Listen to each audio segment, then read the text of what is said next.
Hello, everybody, and welcome to our 20th anniversary festival preview night, virtual edition. We're so grateful to have so many of you here to join us this evening. Richard has a fantastic presentation prepared for you all tonight, but I just wanted to take a moment and thank everybody who's here and everybody who has supported us and brought us to our 20th anniversary year. It's really an extraordinary thing. And even last year, when we moved into the virtual space as a result of the pandemic, you all came along with us and continued to support us and signed on and connected with us online and are still here by our sides, and we really appreciate that. We got such an incredible outpouring of love and support last year, even people who contacted us and said that there was a big benefit to them that we were able to offer films virtually, either because they want to share with family across the country or because they had other reasons they couldn't attend the theater any longer. And so we're grateful for this opportunity to be able to have a wider reach and share our beautiful city with people across the country and get folks excited about coming back to the live festival. So thank you to all of our volunteers, all of our supporters, all of our members, all of our sponsors, TC Chevy, Ashland HomeNet, Project A, Coming Attractions Theaters, the Newman Hotel Group, Row Creamery have all done so much for us and for this festival to carry us through to our 20th year. So thank you, and thank you all for being here. If you're joining us live tonight, be sure to drop your questions in the Q&A. We will have an exclusive members-only talk back with the programmers at the end of Richard's presentation. That's an exclusive benefit for members that are live here tonight. So drop your questions in the Q&A and you can connect with our programmers afterward. And we're looking so forward to seeing you in the virtual festival in April. One last thing, we're especially excited, as fun as the virtual festivals have been and continue to be, and we will continue to offer those in the future. We finally are going to be able to have some live outdoor screening events in June where we will be able to socially distantly gather in person outside and see some great films and enjoy some live music. So I'll let Richard tell you more about that, but I'm going to turn it over now to our artistic director, Richard Hurskowitz, who you all know and love, and he has a great program to share with you. Thank you all.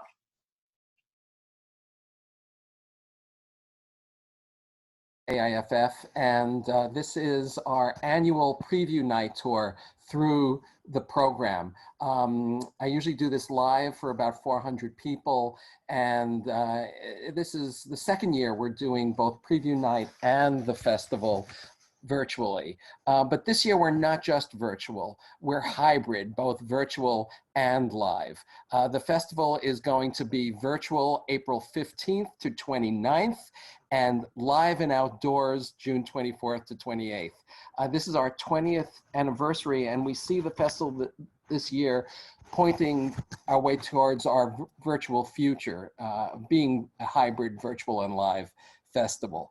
So let's get started and start at the beginning with our opening day film. Our special guest that day is going to be this guy, David Oyelowo, the actor you'll recognize from his role as Martin Luther King in Selma and many other films. And he's going to present this film, The Waterman, which was filmed in Oregon. It is a young teens adventure film inspired by The Goonies, which was also filmed in Oregon.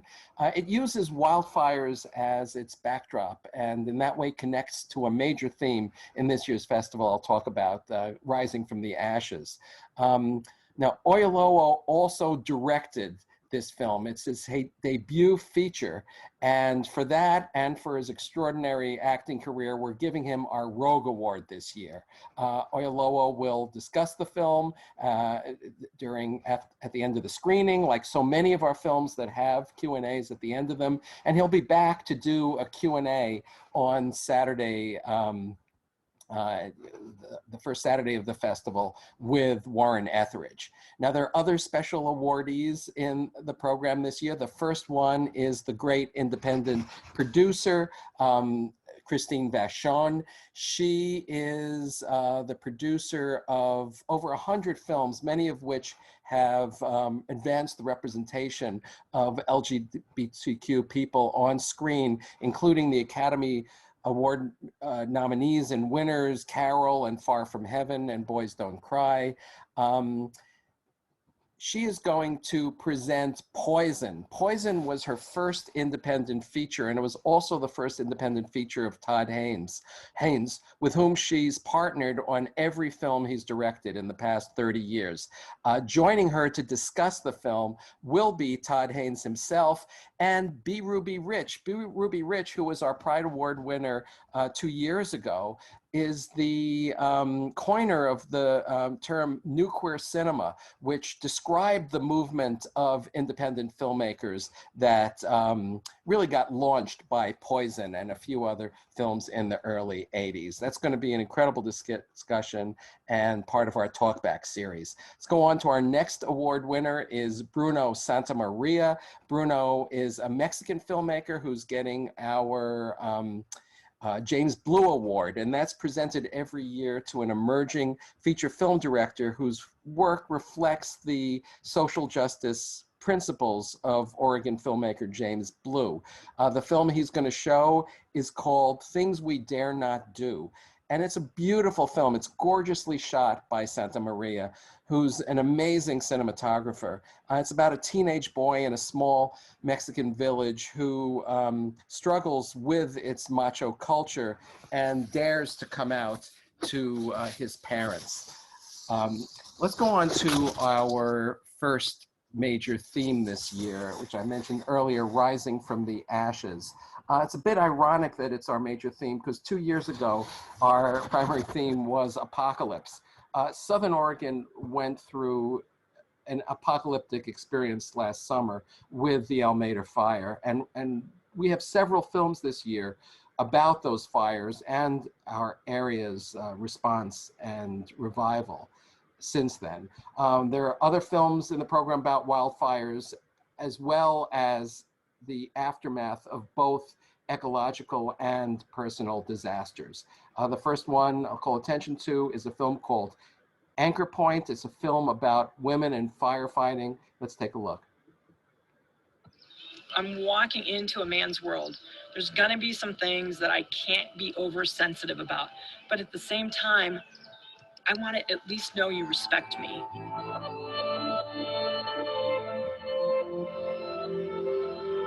There is harassment, assault, intimidation, hostile work environment. Those are very real things. The minute you stand up there and say sexual harassment, the men that aren't inflicting it or don't see it happening just tune out. They're like, well, that's not happening. That doesn't apply to me. Firing or mass training. If you don't really feel it in your heart and soul to work in a very, very challenging environment, this is going to be a really, really hard career for you, a hard job. But I do hope that you find friendships here, that you find a community here. Because for me, the more that I can form a network outside of my work is really, truly what gives me strength. There's so many things I love about doing this work. I love the way fire smells. I love going home and being able to smell the smoke in my braids still. I love that it's never the same. I don't walk into the same environment every day. No two fires are alike. Hey, how are things looking? How do you feel? I think things are looking really, really good and feeling very, very good. When I first started in fire, I didn't feel like it was my place to rock the boat. Now I'm past the point of like giving any shits. My name is Kelly Martin, and I am the Chief of Fire and Aviation Management at Yosemite National Park. I've been in my current position for over 10 years. I am here before you today to tell you my story, but more importantly to provide testimony regarding the dark clouds of misconduct that remains elusive from public view. It's almost as it's accepted that men can be given the benefit of the doubt and women are doubted. You still feel safe here? Okay. Just making sure, man. I'm responsible for you. I've never seen anybody suppress a fire with their penis. It shouldn't hinder me professionally that I don't have one.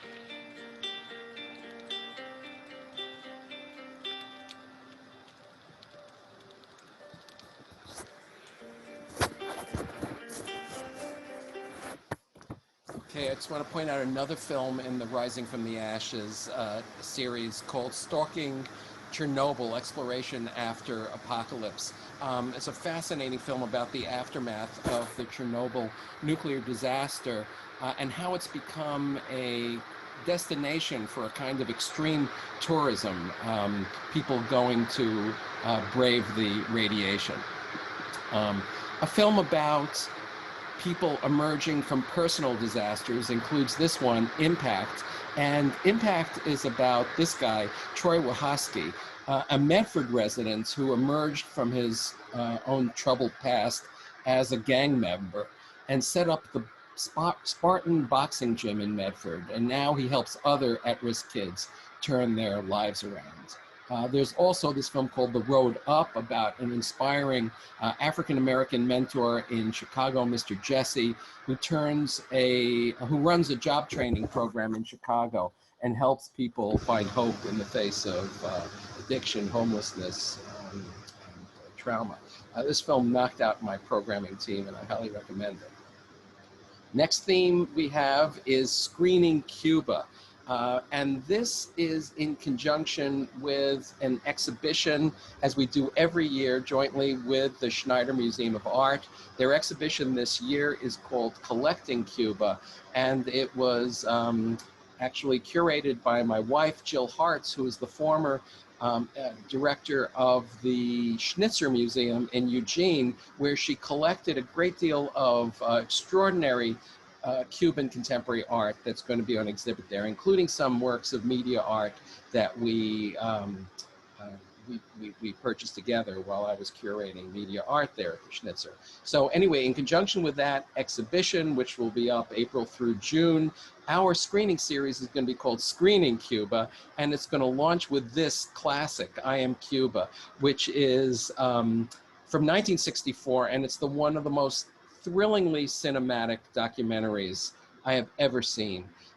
It was made by the Russian filmmaker Mikhail Kalatozov, and it's going to be introduced by Alex Cox, who is the director of Repo Man and Sid and Nancy and other classics himself. He's a longtime friend of our festival. He's a passionate cinephile, extremely knowledgeable, and really fun to hear. This event, by the way, among some other events, is for members only. So you're going to want to find out about membership, especially at the end of this presentation. So let me point out another film in the Screening Cuba series. This is a narrative feature called Sin La Habana. And it is a narrative feature about a Cuban dancer and his Cuban girlfriend and the Iranian woman he marries to escape Cuba to get to Canada. Here's the trailer.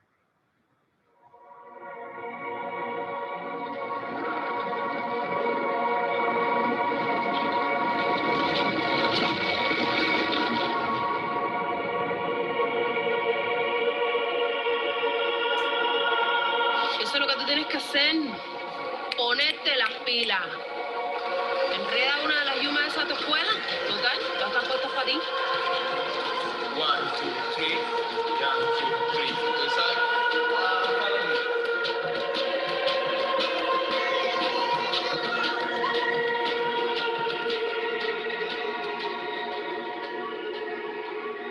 Si tú no lo haces, lo voy a hacer yo. Escúchame, tú no vas a hacer ni pinga, ¿ok? Bueno. Entonces ya tú sabes lo que tú tienes que hacer.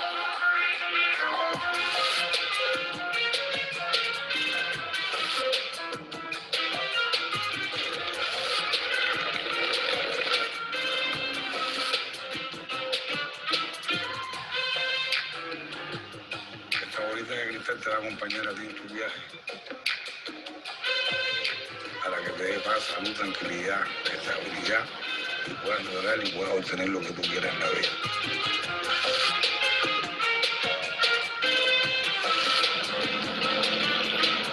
Cuando llegues a Montreal me la devuelves. Leonardo, prométeme que me vas a sacar de aquí.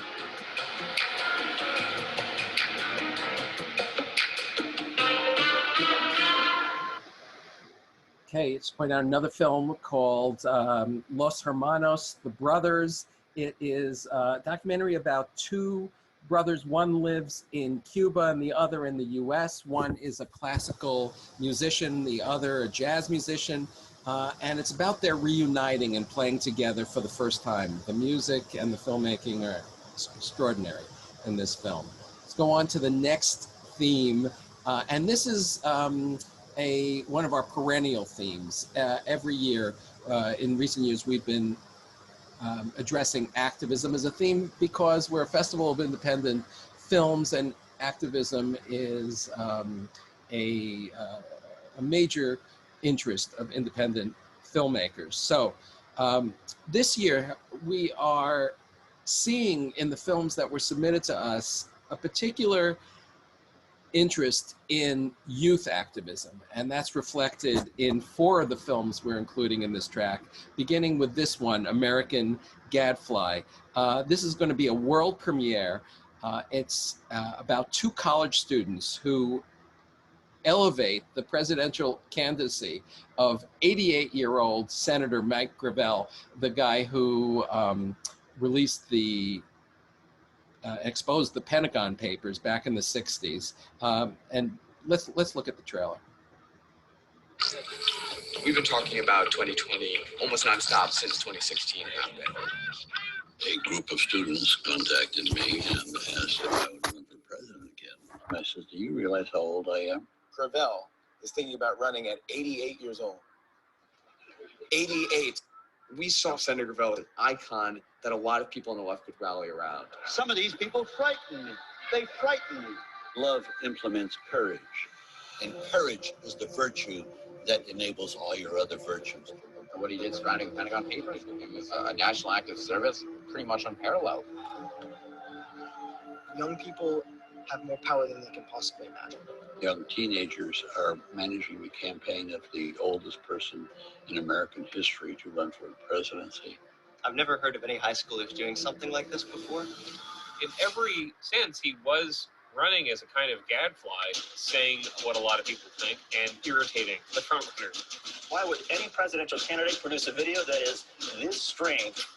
The goal here is to get us into the Democratic debates. The drill's got nothing on me. Congress crew, Bush, Playa Cheney, Condoleezza Rice, and all the other haters. Yeah, that's absolutely perfect. If you got 65,000 donations, you had a chance of getting on the debate stage. The DNC were so worried that we were planning on doing some stunt at the debates. What do they think we're going to do, throw a pie? Like, the pie that I brought is unrelated. The whole world is just smaller than we thought. We have over 25 million hits. 25 million hits is viral. You guys are changing the game. I love them, admire them. They're the future. Hey, Mike, how are you? You young people are going to think. Powers that we're up against have wealth untold. Trying to break that monopoly is going to be a handsome undertaking. I don't think one Mike Gravel campaign changes the country, but I think 1,000 do. Another film about youth activism is called Youth V Gov, and this one is about the lawsuit that was filed on behalf of youths against our government for suppressing known data about climate change. That lawsuit was based in Eugene, Oregon, where most of this film takes place. And then there's Homeroom, a film about the Oakland High School class of 2020 and their response to COVID and to George Floyd's killing, and their fight to reduce the police presence in their high school. And finally, in this youth activism track, we have Beans. Beans is about a young Mohawk First Nations girl in Canada during the Oka crisis when her people confronted the Quebec and Canadian governments. And it's based on the director Tracy Deer's own experiences as a 12-year-old. Let's look at it. My name is Tika Handekwa, or you can call me Beans. Everybody does.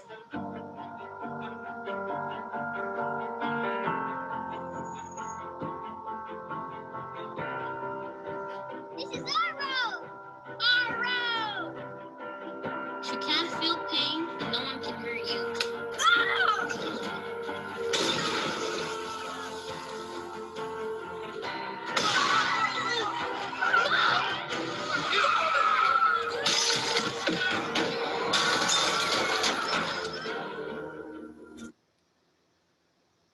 Okay, our final major track is another perennial theme for AIFF, films about artists. And I guess we're balancing the youth-oriented activism track with a couple of films about aging artists. The first one being this film called Me to Play, about two actors with Parkinson's disease. It's these two guys who decide to mount a production of Samuel Beckett's Endgame in spite of their disabilities. It turns out that Beckett wrote Endgame in response to his experience of his mother-in-law's Parkinson's disease. And you will learn a lot about Beckett, about acting and Parkinson's. I absolutely love this film. Also want to mention that OSF will be joining us in presenting this film, and their associate artistic director will be conducting the discussion with the director at the end. Also, quickly point out another film about aging artists that I really love, and it's called So Late, So Soon, and they are two visual artists. The film explores their long-term relationship and how they are dealing with their deteriorating conditions. So another theme within the arts section is exploring iconoclastic women artists, beginning with this one, Lydia Lunch, The War Is Never Over, about the great punk poet, musician, and sexual rebel. And then there's Who Is Luna Meno, about the wild fashion designer and visual artist and musician. I'd never heard of her before this film, but just amazed by her work, and especially by this film, which is a hybrid documentary which mixes fiction and documentary in dizzying ways. And finally, our closing day film of the virtual part of our festival, Lily Topples the World, and she's the youngest of our iconoclastic women artists, and she calls herself a domino artist. She's a YouTube sensation, and I'm going to give you a taste of what she does.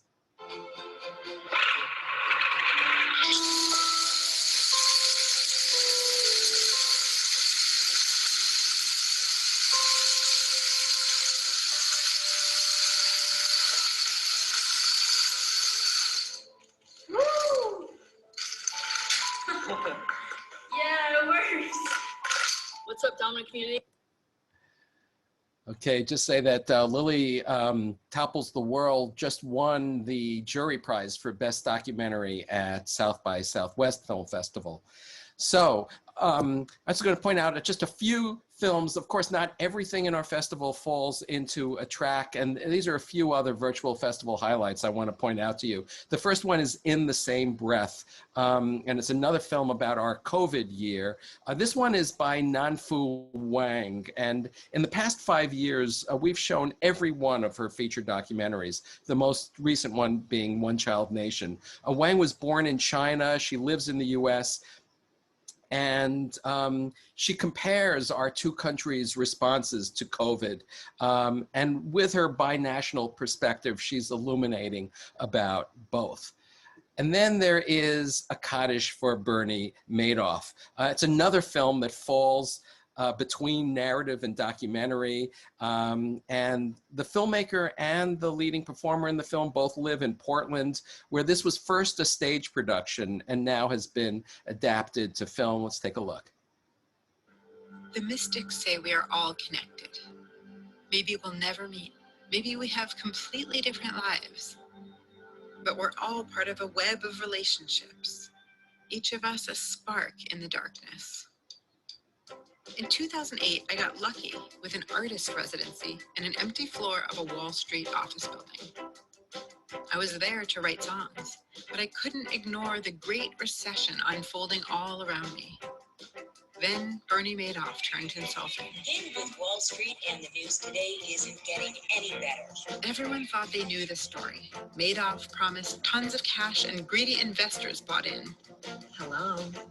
But I had a feeling that was too easy. I couldn't stop investigating and singing about the questions that haunted me. Holy shit, I'm 1 degree from Bernie Madoff.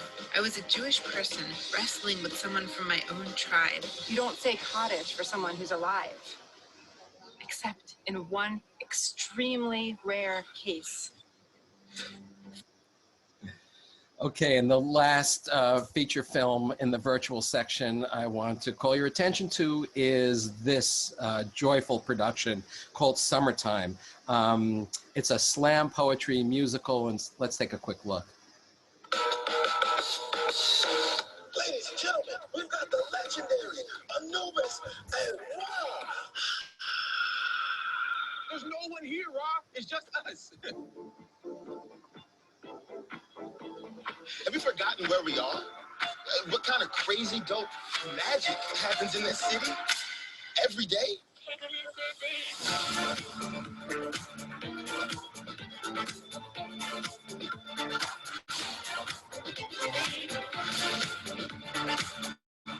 Look, it's me. That's literally a street that has stars in it with people's names.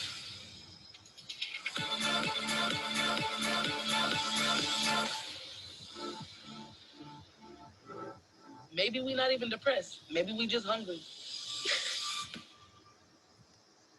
Okay, that was a taste of the feature films in our program. I'm going to talk now about our shorts program, and I can't do them justice like I can when we do a 90-minute preview night and the other programmers join me. But one of the great strengths of our festival, as many people know, is the quality of our short films. Most of these shorts will be on view for the full duration of our festival from April 15th to 29th, and many of them are free. I'm just going to give an overview right now. First of all, there is our section of curated programs. These are the short films that we were we drew from the submissions to our festival and were curated by our shorts programmers, John Stattelman and Ora Johnson, and collected in thematic programs. They include short stories 1 on success, short stories 2, foreign exchange, short docs 1, now what, short docs 2, land, and short stories and docs, outsiders. And I'll just point out that Short Docs 2 Land has included in it a number of films about Native American issues, as well as Meltdown in Dixie, a film that just won the top prize at Big Sky Film Festival. So after the curated programs, we have these shorts packages that we present that were curated by others. The first one is Cinespace. People who are longtime AIFF goers know that we've been bringing this program back now for 6 years. These are extraordinary short films that remix NASA space footage, and it's presented at our festival every year by representatives of NASA and the Houston Cinema Arts Festival. Going on from there, for the first time, we're going to be showing the Identity and Belonging series. It's student films produced by the Guanajuato International Film Festival, and of course Guanajuato is Ashland's sister city, and we have struck up a sister film festival relationship with Guanajuato. Next comes the Batista Syndrome, and this is actually a video mini-series, a retro-futuristic program. It's a mix of musical and vaudeville and verite and drama, dream and soliloquy by the terrific experimental artist Steve Fagan. It explores Havana in the 1950s in all these different cinematic modes, and you'll be able to see it in 8 parts for free in our shorts section. On to Kid Flicks. Now, Kid Flicks is the programming we do each year for families, and these are the best films chosen by what I think of as the best children's film festival, the New York Children's International Film Festival. And Kid Flicks 1 is designed for kids who are 5 and up. Kid Flicks 2 is for kids who are 8 and up, and which we're up for the first time last year, Viva Kid Flicks, which is all Spanish language films with English subtitles for kids who are 8 and older. These films will show just 1 day each on weekends during our virtual festival. And finally, in the short section is our locals and launch section, which is more programs, which are more expansive this year than they've ever been. We have 5 locals and launch programs. Launch, of course, is our student film competition we do every year, and students in our region who make the best films are given cash awards from supplied by Rotary of Lithia Springs. Now this year for our 20th anniversary, we are featuring Laney D'aquino, who has had more films in our festival than anybody else, over a dozen films since 2008. We'll show a retrospective of her films, including Real Smith, about Denny DeBay, the blacksmith who runs Ashland Forge, and who created the award that we give to all of our filmmakers, and you see him here holding it. Then there is, well, let me go back a second to Audi Carlisle. Audi Carlisle is a filmmaker who grew up in Mount Shasta and launched a successful career as a women's wear designer and the filmmaker in New York, and recently returned to Mount Shasta. And she submitted 2 films to our team this year and knocked us out. And so we're giving her a spotlight and showing both of her films. And on to Nisha Burton. Nisha Burton grew up in Ashland, lives now in Portland. She made one of the winning films in our very first launch competition. And now she's made a film about the aftermath of the Almeda fire called A Hurricane with Fire, which gives special attention to the fire's impact on our local Latinx community. This film will show with another new film about the aftermath of the Almeda fire. That's the latest film by Laney D'aquino called Facing Fire. And the program in which they appear together, we're calling, as you might expect, Rising from the Ashes. So let me move on now to our virtual special events. And, you know, last year, just want to say we made a tremendous effort to migrate the community spirit and interactivity that people cherish about this festival. And we intend to keep that going this year with our opening night bash, which will have live music and dancing, again by Jeff Pivar and Inger Jorgensen, and they are bringing along with them the musician Cornflower to perform and for you to dance to during the party. It's going to be hosted by Julie Gillis and Camilla Long, and they're going to have to deal with the presence of OSF actor Jonathan Luke Stevens, who is going to resurrect the spirit of Charlie Chaplin throughout the evening. That's opening night, April 15th. And then we have throughout the festival our member maker mixers. That's new this year. We are going to invite our members to come on April 21st and 28th at 4 p.m. into this virtual ballroom, and they can take a seat next to the filmmakers who will be there, and you can talk to them about their films, you can talk to each other, and it's just an opportunity to have the kind of engagement and interaction that people cherish about our festival. And finally, our AIFF Awards Night last year was hosted by Bruce Campbell. This year, we're going to have the special guests, David Oyelowo, Christine Bashan. Other surprise guests will be there. That's on Sunday. That's on April 29th, the final day of the festival. So all of those events the special events are available to members, and in addition to the discounts you receive, the free screenings you get with your membership, and the fact that we've become more of a year-round organization that will give you benefits all year, and finally the fact that becoming a member supports our organization. If you haven't joined, I hope you will, and you can go to ashlandfilm.org and find out more about that. So, you know, one of the main benefits this year of being a member will be the fact that you'll be able to order tickets early for the very limited seating that's going to be available to our second part of our double feature festival this year, the Live and Outdoors Festival that will take place June 24th to the 28th. The outdoor screenings will take place at Science Works and in Ashland and the Walkabout Brewery in Medford. And we're gonna utilize the silent disco headsets that bring the movies into your ears. And of course, the audience will look like they landed here from another planet. But it's quite an experience. So our opening day event of our Live and Outdoors Festival, I can now announce, is going to be Fanny, the Right to Rock. And some of you may know that this was intended to be our special premiere last year at the festival. Filmmaker Bobby Hart held the film back until she could release it theatrically this year. She is a very successful filmmaker based in Montreal, but with a great fondness for Ashland. Of course, she graduated from Southern Oregon University. She's waited to bring the film here, and she'll be coming with members of the band Fanny, who will perform at the screening. And by the way, there will be live music at every screening in our outdoor festival. Just take a look at some of the trailer. I had no idea who they were, but this 4 minutes worth of music, I was like hooked. The queens of rock and roll, Fanny. Take care of yourself.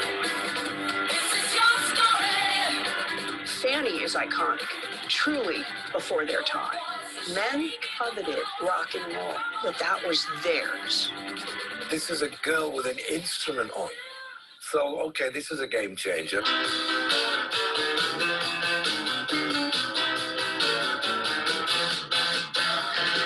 Fanny was the first all-woman rock band that could really play and really get some credibility within the musician community. So we broke through that barrier, and it wasn't through talking. We just fucking did it. I tried to call you, but they've taken out your phone. Are you all right? There was so much pressure all the time. I mean, you have to remember how young we were and how scared we were, really. We're brown, and nobody knows where the Philippines is. And many times when I felt hopeless and challenged, it was hard. Being gay was still a disease. You could not be a lesbian in Fanny. They're like my sisters. I've known them since I was 16. Okay, you can see the rest of that trailer on our website and many of the other trailers for the films. Our centerpiece film this year in the live festival will be Weed and Wine. This is about two farming families. One family grows cannabis in Humboldt County, and the other runs a biodynamic vineyard in the southern Rhone of France. If you're a wine lover or a weed lover, or both, you've got to see this fascinating film by Rebecca Richmond Cohn. And our closing day film in our live festival on June 29th, end of our entire festival this year, will be a 20th anniversary celebration of Hedwig and the Angry Inch, and also a 20th anniversary celebration of AIFF. We're going to invite people to come in costume, and there will be live music, and we are going to be joined by the actor, director, and star of the film, John Cameron Mitchell. So, the producer of that film, Christine Bashan, will also be here, our Pride Award winner. There is so much more I couldn't get to. I hope you will go to ashlandfilm.org and check out the full program. I want to thank our amazing staff led by Executive Director Erica Thompson, as well as our sponsors and our members for really helping us to survive and flourish through the pandemic. Go to ashlandfilm.org, read about all the films I talked about and the ones I didn't, and have a great festival. Okay. All right, so that's my presentation, and I'm gonna call up here now the other programmers. Guys, if you could turn your cameras on and your and unmute yourselves. We'll welcome you here. Okay, so with me is, first of all, our two senior programmers. There's John Stattelman. John, wave your hand. Okay, John is the senior programmer in charge of short documentaries. Short stories. And then the senior programmer in charge of short documentaries is Aura Johnson over there. And we have with us as well one of our programmers. There is a team of programmers that work with Aura and John and me in compiling the entire program. And a newcomer to that group is the filmmaker Nisha Burton. Hi, Nisha. And Nisha, as you heard, is also a filmmaker in this program. We'll talk a little bit about that. So what we promised people is that for this live portion, and you can type your questions in the Q&A, I suggest that, and we will respond to them. But I'll just start by, we'll talk among each other about the process of pulling this program together, and the programmers are all going to give you some personal tips. You heard mine, you heard plenty from me, so I'm going to ask them to also share. So just as an overview, I just want to say that we got about, the way this program is compiled is two ways. We collect submissions and we review the submissions. And this year we got about 600 films submitted to us, which was actually a drop from previous years, about a third less. And that's, again, with the year we went through, that wasn't unexpected. And we review those, there's a team of about 15 screeners, and then a team of, I think, 8 programmers, including Aura, John, and Nisha and I. And we look at every film. Every film is looked at least twice and considered and evaluated and discussed. And that's how we get probably, I would say, about 90% of the shorts in our program, and roughly 50 to 60% of the feature films in the program. The other way that we compile, we find films in the program is by inviting them. And those are films that all of us, but especially me, seek out. I think I made up for the drop in submissions this year by taking advantage of all the virtuality of film festivals this year. I attended virtually Cannes, Toronto, Sundance, Slamdance, South by Southwest. I mean, over 300 films just from there in the last year. And out of that, for example, it was at Toronto where I saw David Oyelowo's The Water Man, and it was Doc NYC where I found Weed and Wine. So anyway, and then I will pursue those films, and that's how a big batch of the films get into our program. That's a kind of a just general overview. So I feel like I emphasize features a lot in my presentation. I want to just hear from John and Aura now, and just tell a little bit about, maybe starting with you, Aura, just your impression about the shorts that were submitted this year, and maybe your own recommendation of a film that you would want to highlight. Okay. I think it's probably really similar for John too. I think every year the screeners are kind of previewing some stuff for us, and then we start looking at the films. And for me, I just start keeping track of the ones that stick with me the most, that I find to be innovative or interesting, or really give you a gut punch for whatever reason. And I start sort of collecting those in a little area on the back end. And there's always far too many that we could put in a program.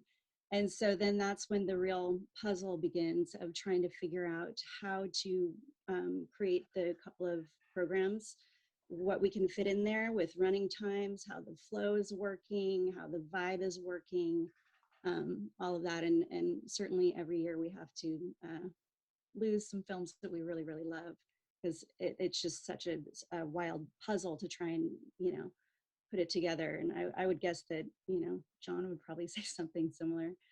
Yeah.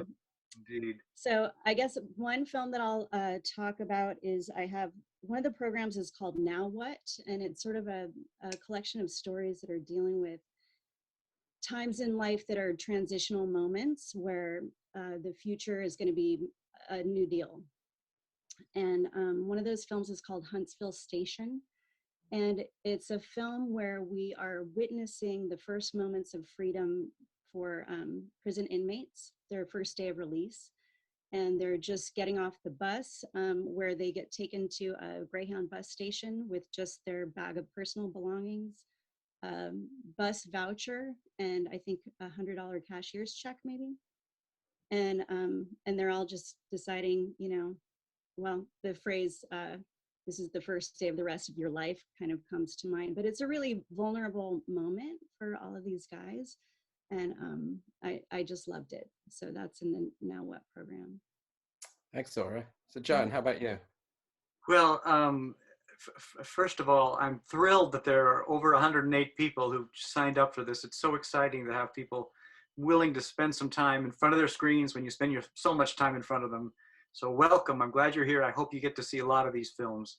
142 at the moment, John. Wow, we've worked hard to kind of pull these together. I think there's some good stuff happening. As Richard told you, I pulled together 2 short story programs, one called On Success and one called Foreign Exchange. And then Ora and I worked on a combination of doc and narrative films called Outsiders. Of course, I like them all. They're all kind of wonderful films, exciting to watch. And I was told by Erica Thompson that this year, when you go online, you don't have to watch the whole program if you want to. You can actually pick and choose your way through them. Although I think Ora would agree with me, we brought these films together to try to see the resonance between them. So we'd rather you watch the whole block, but but you can if you want to just pick 1 or 2 out. Yeah, it's like Erica said, it's like creating a great playlist. Right. Or we think they're a great playlist anyway. Yeah. Well, the second program, Short Stories 2, Foreign Exchange, both programs have 6 films in them, but the Short Stories 2, Foreign Exchange has got 2 shortlisted films for the Oscars. One is called Dai from Ghana, and one is called Kapa e Mahu from Hawaii. So you might want to keep that in mind when you're trying to figure out which one of these you want to watch, if not all. 2 Oscar nominees. The Foreign Exchange program is, I hung it together mostly because for some reason, the foreign films that came to us this year were so strong. So I almost had to come up with an idea to try to put them together. And what we had was a whole bunch of foreign films that dealt with global issues, but issues that we're experiencing in the U.S. too. So it is a kind of exchange. There is a kind of a conversation between these films in the context that you'll recognize all of the issues, but you'll see them from a very, very small human perspective, from Ghana, from Macedonia, from Australia, and from Iran, as well as 2 films from the U.S. So I recommend that. But then in Short Stories 1, On Success, success is a kind of a dangerous word because it suggests something kind of smug, and that's not what these films are at all. There is joy that comes out of all these films. So I want to reassure you when you watch this program, each of the films offer joy, which I think is kind of important in this time. Mm-hmm. But my favorite personally was one called About Francis. And I'll just sort of, I don't know, semi-read you this little, when I wrote my review, because we do write our reviews and compare them and contrast them. This is 2 small interwoven stories about making your way in the arts that feel both authentic and connected, and together say something true about the nature of compromise. I love the way the 2 stories balance each other emotionally, the joy and frustration of living the life creative, subtlety, originality, an elegant use of layered sound and local personalities, the ambiguity and poignance of Francis's final words will stay with me for a long time, and I hope they stay with you.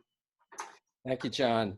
And now let's hear from Nisha. Nisha, you have experienced this festival a number of different ways as a launch student filmmaker, now as a professional filmmaker who got a film accepted into the festival, and you are now a programmer. So starting with the programming, this was your first year as a member of our programming team. Do you want to say anything about that experience?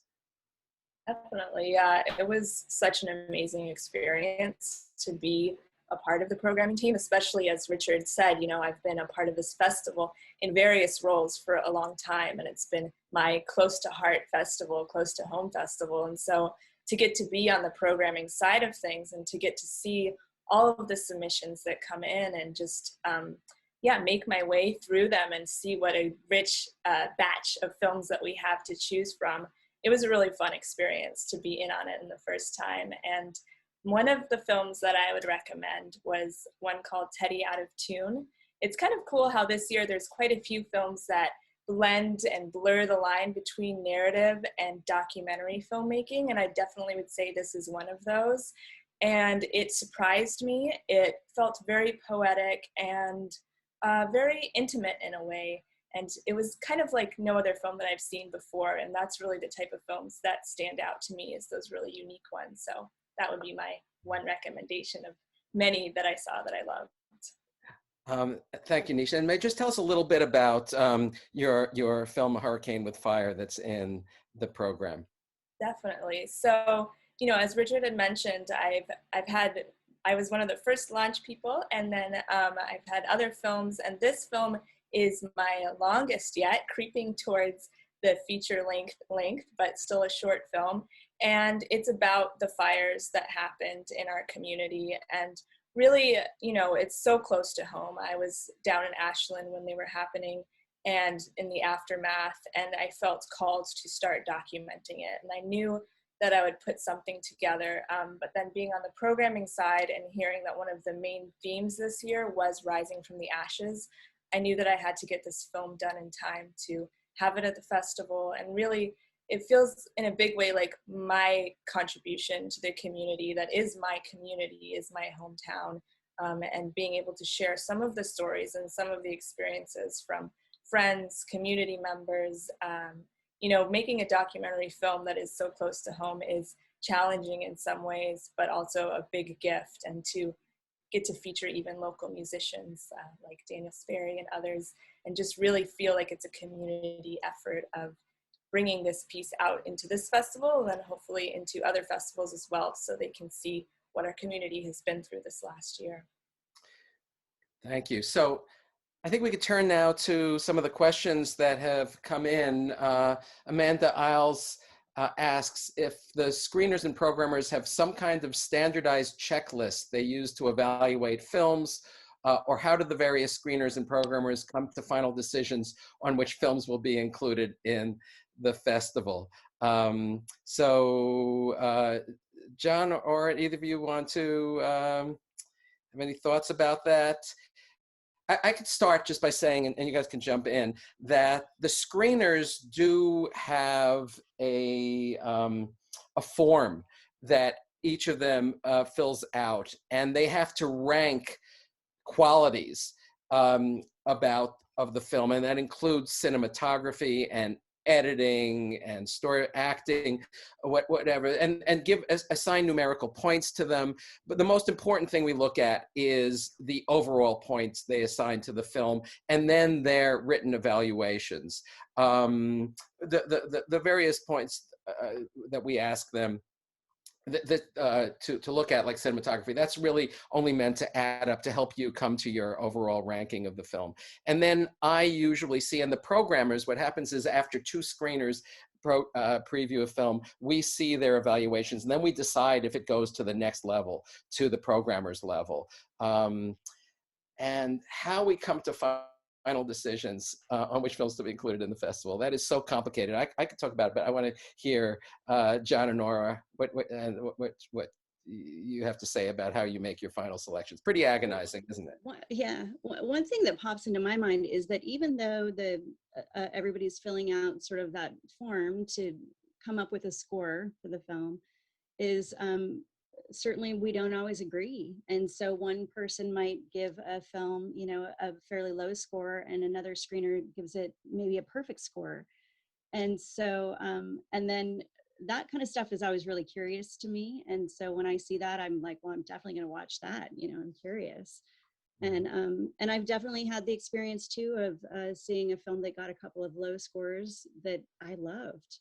So it's really all about perspective and taste at some level, and even amongst the programmers, you know, we don't always agree. You know, we have some lively debates, and I think that something that's fun about it is that we're all pretty opinionated, and we all have a sense of humor, and so I think we always typically enjoy those debates and laugh a lot about, you know, why one person loves something and another person hated it.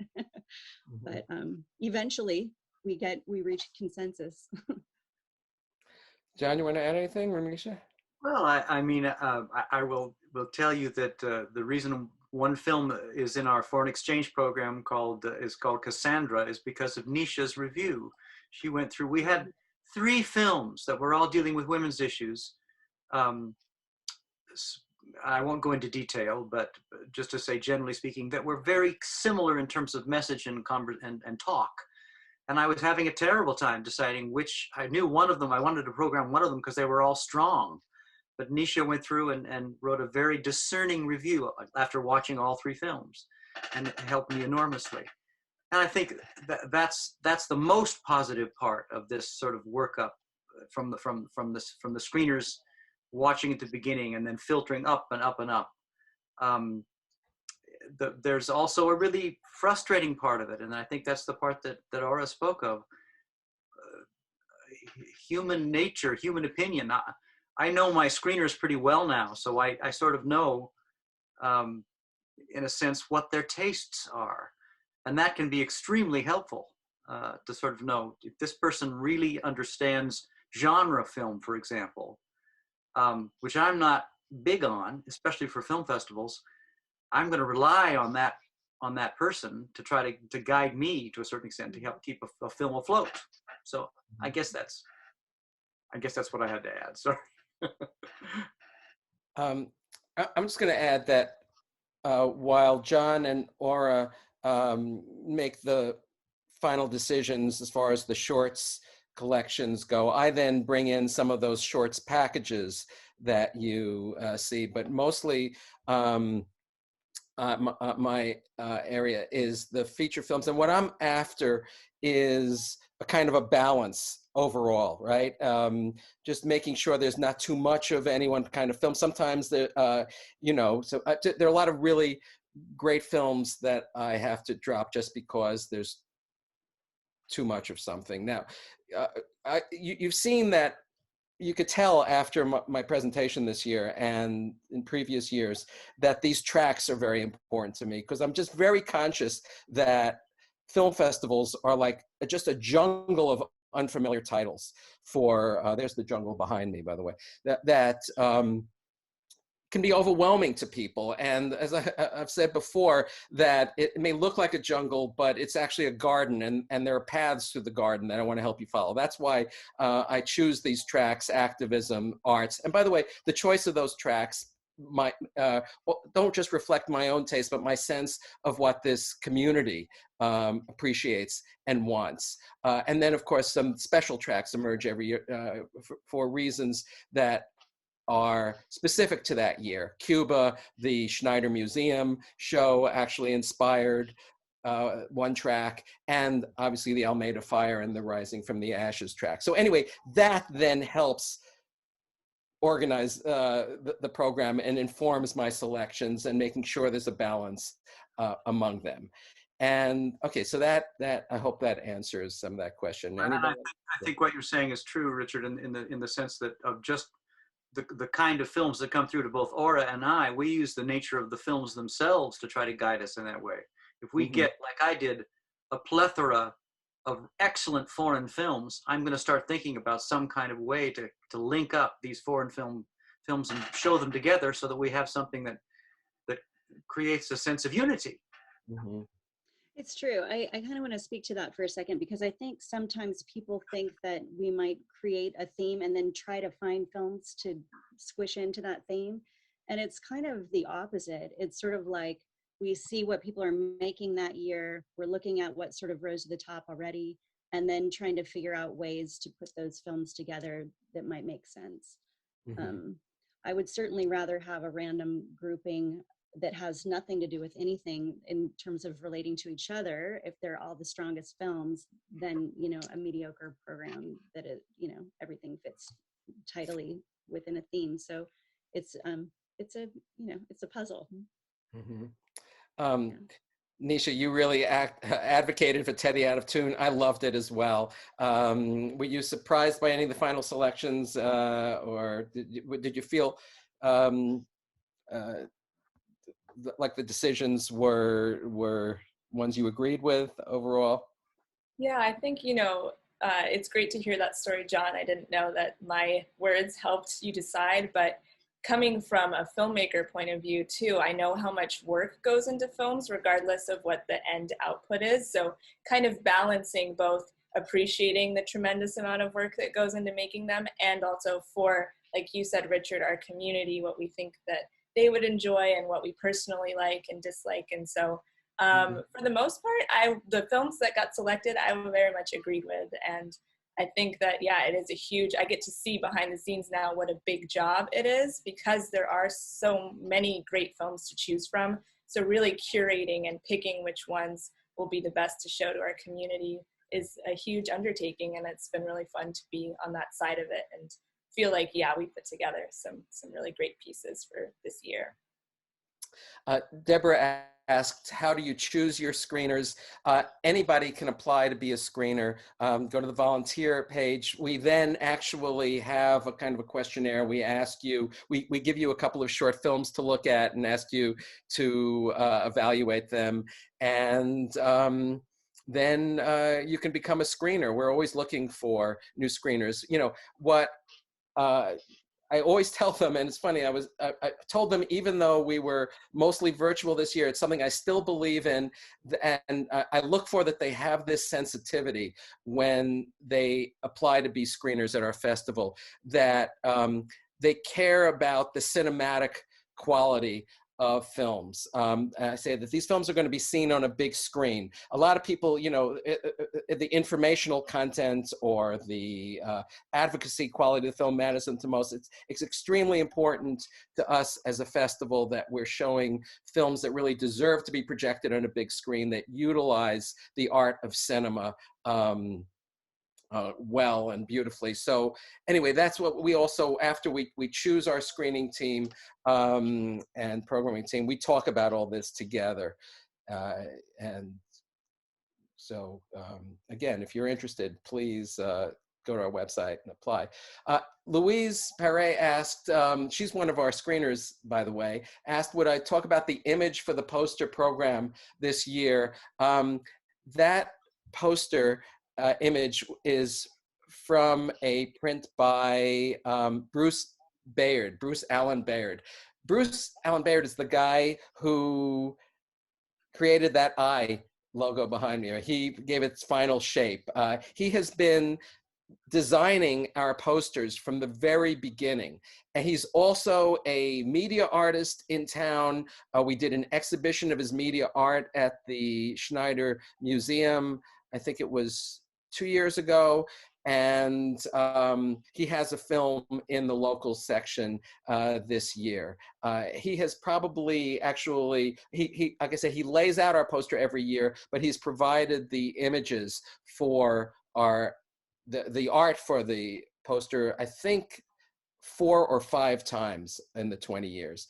And that image, I just responded to, I told him to do something that would evoke rising from the ashes, or find something in his works. And again, the trees coming back to life, I think, is reflected in that image. I hope that answers your question, Louise. An attendee asked, Nisha, do you think being a programmer will affect the way you make films? Absolutely. That's a great question. I mean, I did learn so much in being a programmer and seeing even just how important the director's statement is when they submit their films, because I would wait to read the director's statement until after I watched the film so it didn't sway it. but a lot of times it did add a lot of depth to what the director's intention was and really seeing if it landed or not. And so I was in my own editing process of my film, A Hurricane with Fire, when I was also programming, and I definitely think it informed the nuances of editing that I was doing to even deeper levels. So that was a really fun part of it too. It improved myself as a filmmaker, just being in the programmer's seat for the first time ever. I think this is going to be the last question. It came in, it's what's ahead for AIFF? Will you continue to have online films even after things get back to normal? Yes, at the beginning of the presentation, I said that this is really paving the way to what I see as our hybrid future, being both virtual and live.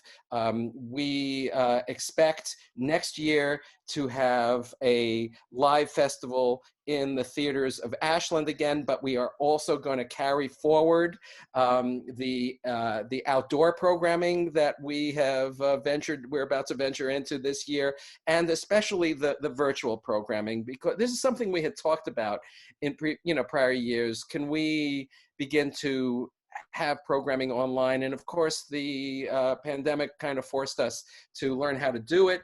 And we discovered Eventive, the beautiful platform. Tomorrow, the website is going to go live. Go to ashlandfilm.org. You'll see this incredible layout of our program that Lisa Green in our office coordinated to present our program. But if you'll note, you may have noticed that we are doing monthly programming now on our virtual festival channel at Eventive called Best of the Fest. So yes, I expect that the virtual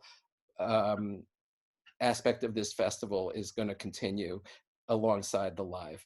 So thank you, John, Aura, Nisha, and all of you who came and attended. The tape portion of today, the presentation portion earlier, we're going to put online for other people to see. So let them know that they'll be able to see that on YouTube. And please encourage them to come to the festival this year, the virtual part and the live part. See you there. Thanks again, all of you, for coming.